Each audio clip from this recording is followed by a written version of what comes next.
Hello and welcome. This is the Zen community of Oregon, making the teachings of the Buddha Dharma accessible to support your practice. New episodes air every week.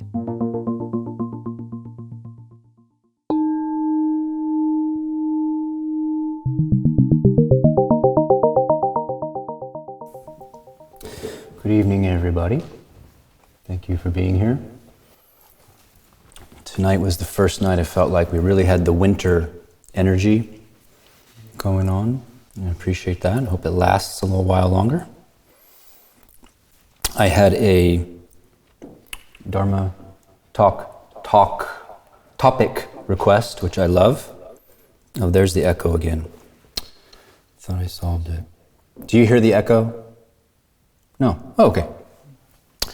I had a request for a particular theme, and I even got a title from the person, which I love. So basically they wrote an outline for me, and I'm going to read what they wrote. They said, well, there was 3 titles. Limitless Choice is Killing Us All, How to Outgrow Our Flakiness, or Showing Up for the World When Canceling is Always an Option. How many people does this feel like a relevant topic to? Yeah, okay. And they said, canceling and being flaky sucks, but is endemic to our culture right now. Why can't we show up for each other? How to cope with social anxiety. Why is it so hard to commit to stuff? The people I admire make commitments and stick to them. They also show up when they say they are going to show up and don't waffle. This seems to be a quality that Dharma teachers embody. So the solution must be Dharma related, right? So probably the best I can do is spark some investigation for you. If this is something you struggle with, or if you don't struggle with it but you are canceled on, maybe it could build some empathy. Nobody likes being canceled on, right? And just take a moment and feel into the disappointment of that. See if you have recent enough memory that you can feel what it's like to be the recipient of canceling, of flaky canceling.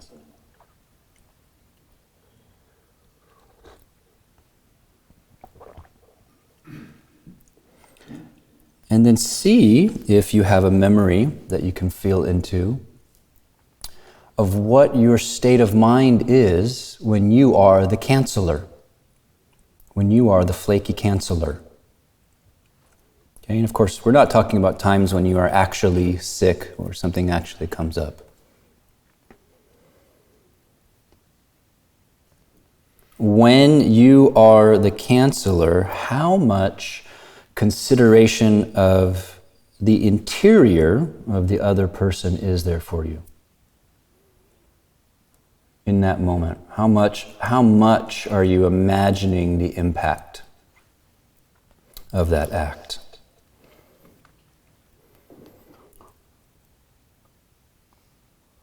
So this person said, why can't we show up for each other? And I thought I would start with what it might look like to show up for each other with this practice empowering us. And a few things. We wouldn't overextend ourselves socially so that we have so many social obligations. That's the first thing. Clear that out of the way. The problem is not that I have too many people that I feel I need to check the box of I'm staying in touch. Because we can be socially greedy. And we can be greedy for friends. We can be greedy for company. And we're investigating why. Why do I take on more relationships where someone on the other end feels that There needs to be a reciprocity of attention. Why do I take on more than I have time for? Right. So if we are socially greedy, it could be something to do with self-image. Right? There might be some sense that if I amass friends, I'm valuable.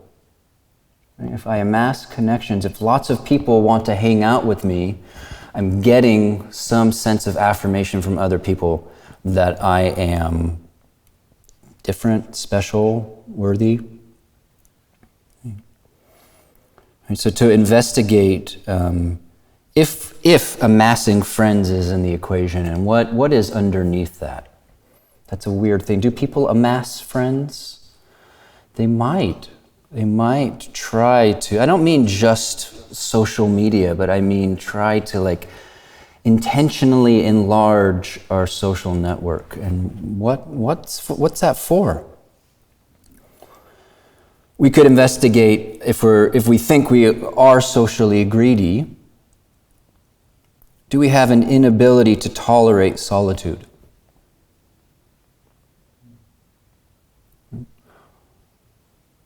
What does aloneness present us with?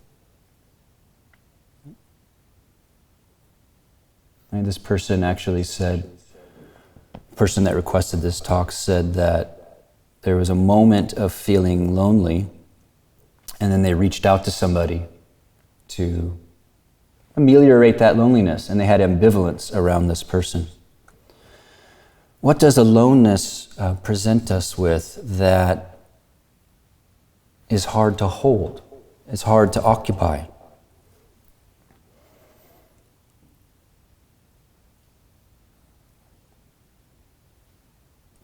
I think also related to this level of the investigation about being socially greedy is we investigate if this is going on and then exhaust the search for the thoroughly cool or interesting or inspiring friend.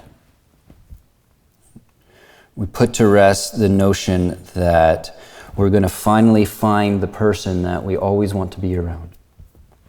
That kind of is consistently giving us what we want. And the thought I had at the moment of writing this is that nobody is consistently that great to be with. Does that seem true? Yeah, nobody's that great. People are great sometimes. If our seeking for connection is based on wanting inspiration and interestingness, I think it would be hard to find someone that always is that person.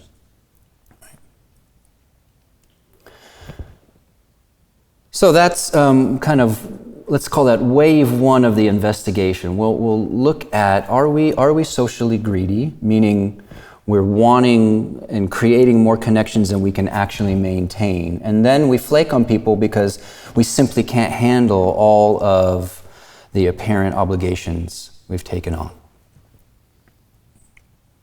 And this is easy for me. I don't have that many friends. For some of you, it's hard, right? You have to look into it. Then, a little bit deeper, through presence, we feel out our actual obligations and affinities. So obligations, I'm defining this as people who it is right for us to care for and be in relationship with. Okay. Who are those people? For many people, family comes to mind right away. Okay. We might also like those people. We might also find them interesting. But there are people that I think we sense that we are obligated to be in relationship to. It's not right for us to make choices based on, do I feel like spending time with you? That question is not really appropriate for that level of relationship. We're obligated. There's some deeper fibers. There's some mutual commitment. Or maybe it's not always mutual. So let's say there's obligations and then there's affinities. And there is, I've talked about this a little bit before, but there's a concept in Zen of affinity. And that means that there are people we have a hidden karmic background with. The traditional idea would be something like we have a past life connection with somebody. So there's a kind of a hidden energy or an obscured history with somebody, and we connect with them, and there's energy, there's resonance, though that could be positive or negative. And so an affinity has a relational resonance that we sense.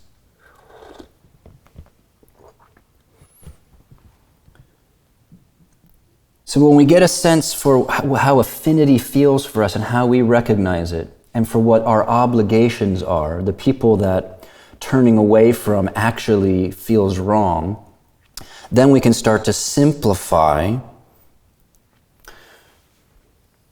the people we're committed to. Right? Maybe this is helping me clarify my own thinking. Clarifying obligations and affinities is a way to reduce and kind of cut through social greed. Yeah. Who do I have real energy and kind of meaning resonance with? And who are the people that I need to show up for, because that's just the way, that's just the dharma of this lifetime. So then, if we're practicing, we have a basis of spaciousness and awareness of impermanence. We have a basis of spaciousness and impermanence. And that means how I happen to feel in any given moment with my obligations and affinities doesn't have to have too much power over whether I show up for you. How I happen to feel about the last time we interacted doesn't have to have too much power about whether I show up for you. We have space to let a feeling just be a feeling. We have a space to see that things change.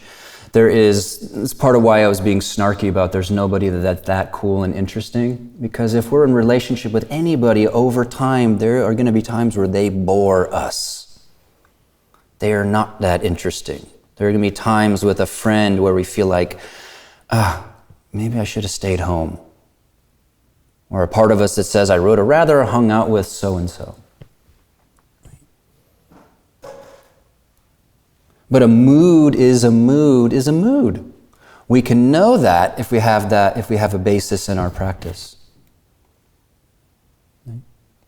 I happen to feel like you're not interesting at this moment, or hanging out wouldn't be what I want, but that doesn't have to be the basis of my choice. So I'm less blown around by how I happen to feel at this moment. A feeling is a feeling is a feeling. A thought is a thought is a thought.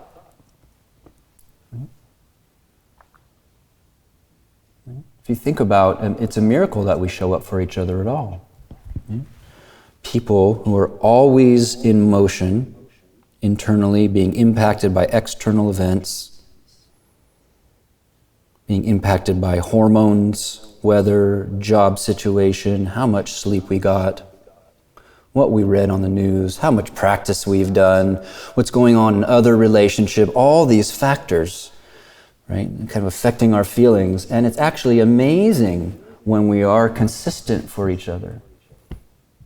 And it's actually mature when we show up even when we don't feel like it. So the basis of spaciousness, impermanence, for the people we have obligation and affinity with. We could, that's actually workable. We could actually do something about our flakiness then. And the interesting thing is sometimes we don't show up, we cancel, because we're currently feeling and thinking a way, I just don't feel like I want to be with your whateverness about that person. And then the mind takes that thought as real. We project how we're currently seeing somebody into the future. Right? Or we project our current mood into the future.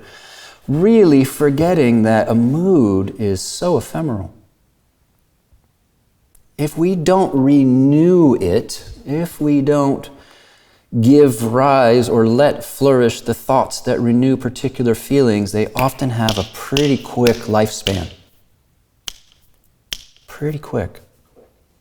I could find even in a particular conversation, I could be feeling whatever I feel, and then 2 minutes later, that could actually recede if I'm not grabbing onto it and renewing it.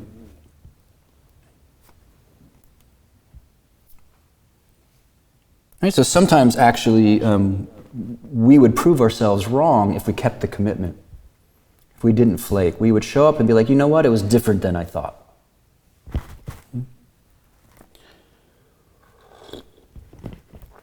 Also, empowered by the practice, we can have an appreciation of this. Presence and curiosity in the midst of discomfort, when it's not too intense, matures us. Matures us. It's a similar formula to being in meditation retreat or doing a long sit. It's important that we sit with discomfort, that we don't always get up or check out right when it gets uncomfortable, because somehow presence is purified, is deepened when we sustain it in the midst of discomfort. It's a little bit like the logic of asceticism. Asceticism is the old idea that to deepen yourself spiritually, one of the things you can do is choose certain discomforts. Agree to take them on, but not as poor me, I'm now going to labor under this hair shirt that I've decided to put on. But, oh no, I avoid such and such situations, and what would happen if I agreed to bring my whole self to not check out in the midst of it? And the good news is, in the right dose, when we're choosing that, it is actually purifying. Now, I don't know why, but something happens. And that's true with people too.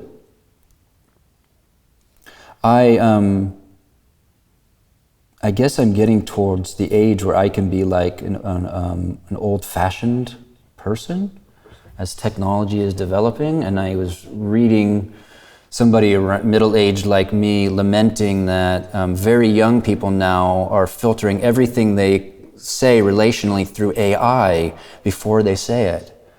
And I thought, oh my God, that's terrible. Because people feel like if technology can eliminate any discomfort, if technology can eliminate awkwardness, then I'm going to eliminate it. Why should I have to feel awkward? Why should I have to face not knowing what to say or saying something that hurts someone's feelings? Let me eliminate all of these undesirables. But if we do that, we are not going to have any resilience. We're not going to have any capacity. Right? And this is where our relational life and our spiritual life, they really can mirror each other very much. So being present with, even when something in us doesn't want to, especially if we are curious about that, is soul deepening. Right? And for some people, being reminded of that is motivating.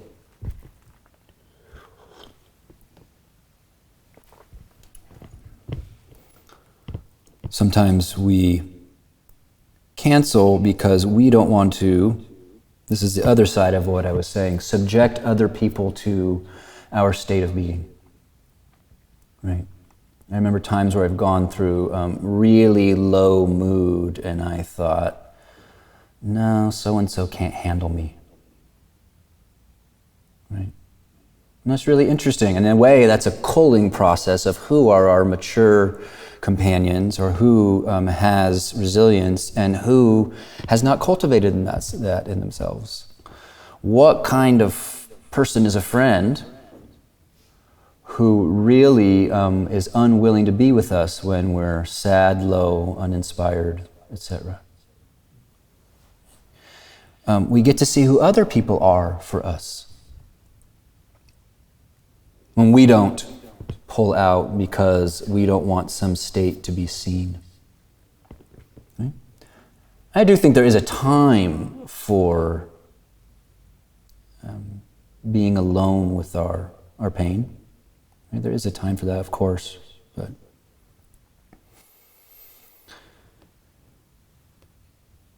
and so this person said how to cope with social anxiety.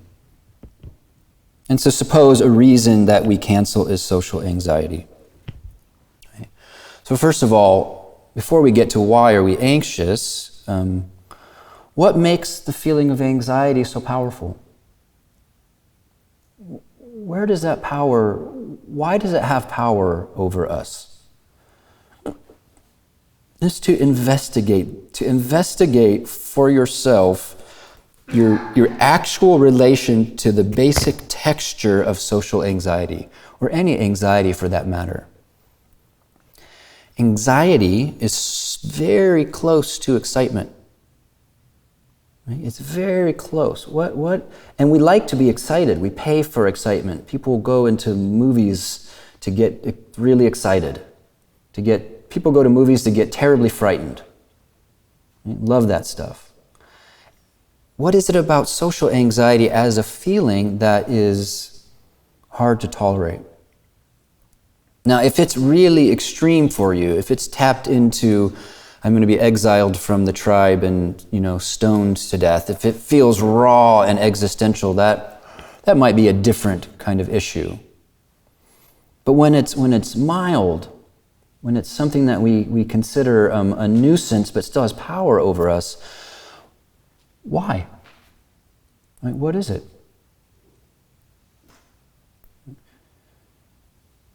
So to investigate that, I also think it's excellent if you can find yourself in a situation where you have to sit in meditation and really inhabit anxiety. I've mentioned before I have a teacher who loved to put me on the spot. Right? Sometimes I would be getting ready to give a talk when I was still new at this, and he would just take my notes away. And he said, "Go give the talk without your notes." He liked to have me, there's an old practice in therapy called encounter therapy. Some of you therapy types, do they still do encounter therapy? No. Oh, no, excuse me, exposure. Oh yeah, nods, exposure. So to expose yourself fully to the anxiety and see what makes this a problem, right? Then, on the level of investigation, sometimes social anxiety has its source in murky intentions in us. So I have found the more rested in my own reality I am, the less anxiety I have. Right? The more honest I'm being with myself, the less anxiety I have in life and specifically with other people. Right? So, in some sense, it can be a precept issue sometimes. For example, the precept of not to lie, but to speak and embody the truth. Sometimes that's what's going on with social anxiety. We're hiding something. Right? We might be hiding it for different reasons. We don't want to be seen, or we have something that we are that we don't want to be seen. Or the social anxiety is that we're fawning. We're being someone only because we might get something from it. Sometimes that's a survival strategy, and we should honor that. And sometimes it's coming from a more murky place in us. Right? So we feel nervous or think things are uncomfortable because we're just not being real, we're contrived. Sometimes we're performing, and that's what makes it anxious. Sometimes we're manipulating. So the more real and rested in our reality we are, the more we accept what we actually are, the less anxious we are. That's a theory, at least. You try it out. And then the practice would be to do this investigation and see, oh, I do kind of hide.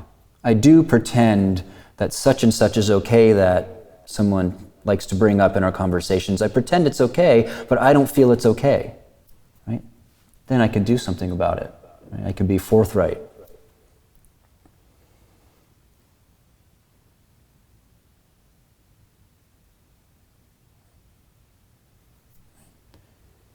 And we still might have energy on the excitement-anxiety spectrum, especially if we are forming a new connection with somebody. And then, as we talk about often, there's a way when you're really present to convert anxiety, or to let anxiety just be a vibrant energy of uncertainty. It might sound like a contradiction, but you can relax into anxiety, which first of all means you stop fighting against it. You stop trying to mellow it. You actually stop trying to mellow it. You give up trying to fix it, and you let the energy just infuse your being. It's one of my theories about some performers who have a very electric presence. I think one thing about that is they've converted stage fright into that kind of electric quality. They're using it.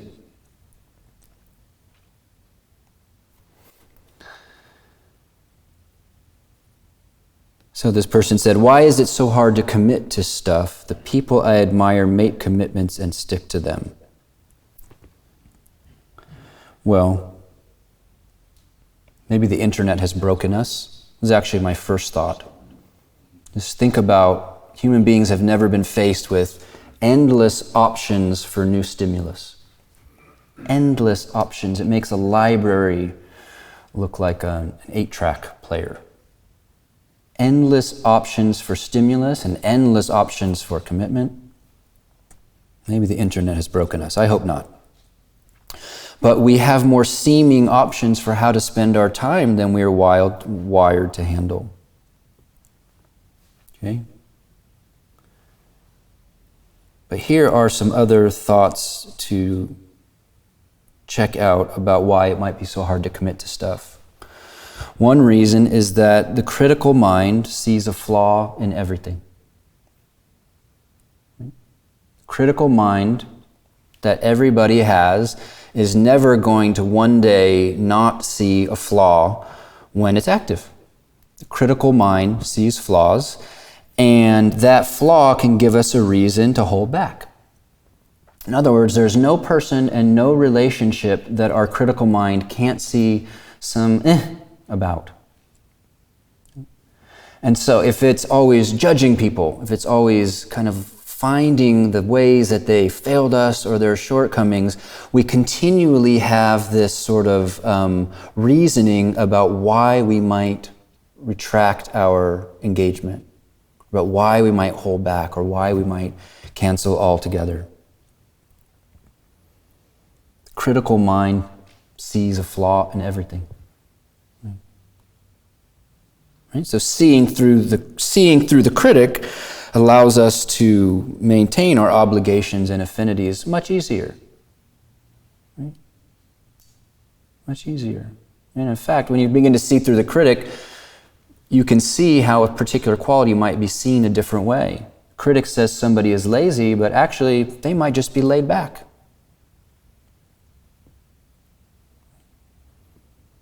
So, to know laziness as the liar that it sometimes is. Right? I know that it's very popular in like TikTok therapy culture to put on a pedestal taking time for ourselves and boundaries and all of that. And for some people, of course, that's really good advice. But laziness, as Carl Jung said, is one of the great passions of human beings. And no spiritual practitioner goes the distance and doesn't see that laziness is a real thing that they have to contend with. We have to be honest about laziness. And sometimes we're lazy about people that are our affinities and obligations. We don't want to show up the way that we really should.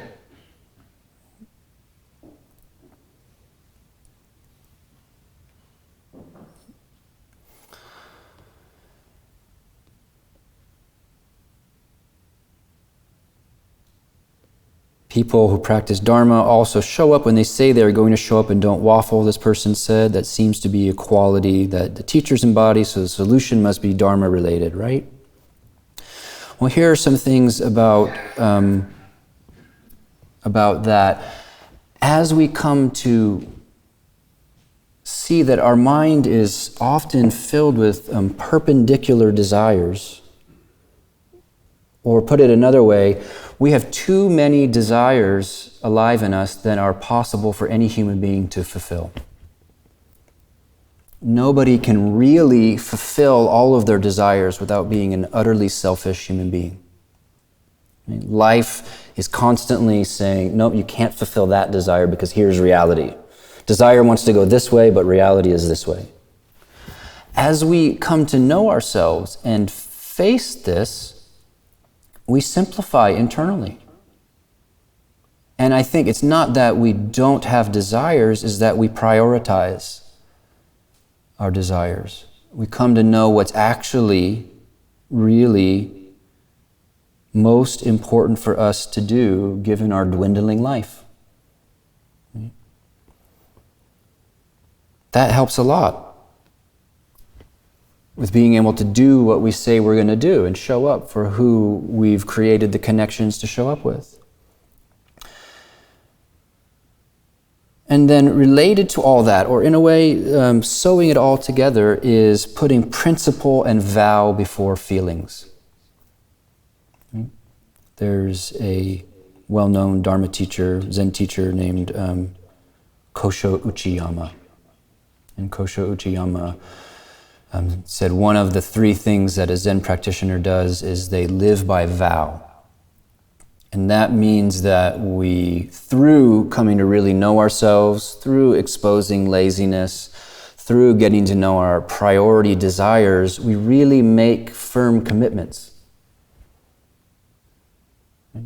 We make firm commitments, and those firm commitments, we begin to etch them in our hearts, such that those commitments are there as a stabilizing force when we want to choose temporary feelings over deeper principle. And I think if we see somebody who seems to be very, very steady, not so moved around by moods and feelings, it's because they're living by vow. There are some commitments that are etched in their heart, and that is not, it's actually a very empowering thing. It's not a heavy thing or an ascetic thing, it's a very freeing thing when you have that kind of simplicity. In a way, a lot of illusion of choice falls away. Because a lot of choice and a lot of desire really is an illusion. So maybe there is waffling inside the person we think doesn't waffle, but the momentum of the vow supersedes those impulses. Right. And the last thing that comes up for me is when we have remorse about being flaky, really take that in. Really take that in. Remorse is a very healthy faculty, and it's essential for a spiritual practitioner. We have to feel our remorse. It's very important communication.